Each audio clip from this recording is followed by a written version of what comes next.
Kesalnya Lionel Messi, Jakarta. Lionel Messi ikut membantu Inter Miami bangkit dan menang 3-2 melawan Montreal.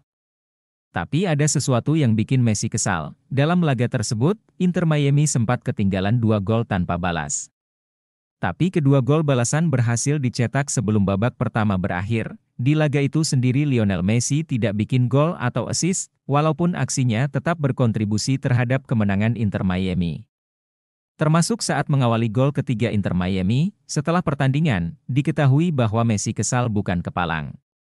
Bukan karena tidak bikin gol atau assist tapi akibat aturan baru Major League Soccer. Peraturan semacam ini bikin buruk saja, kata Lionel Messi dengan kesalnya.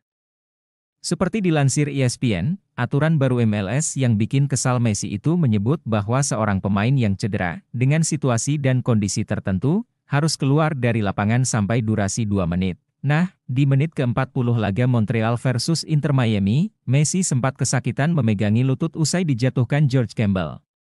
Tim medis Inter Miami langsung menangani Messi, sedangkan Campbell tidak dapat kartu kuning. ESPN merujuk pada regulasi baru MLS bahwa, jika wasit menghentikan permainan akibat cedera potensial kepada seorang pemain, yang bikin pemain itu tergeletak di lapangan lebih dari 15 detik dan staf medis masuk lapangan, pemain bersangkutan bisa meninggalkan lapangan permainan selama 2 menit.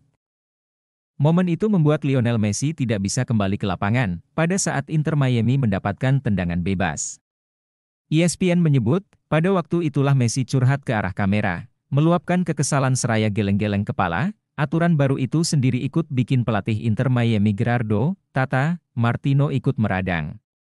Ia merasa sudah timnya menjadi korban pelanggaran dan malah kena hukum akibat kehilangan Messi selama 2 menit, demikian dilansir Detik.com oleh Chris FW, Minggu, 12 Mei 2024 pukul 11 waktu Indonesia Barat. Terima kasih.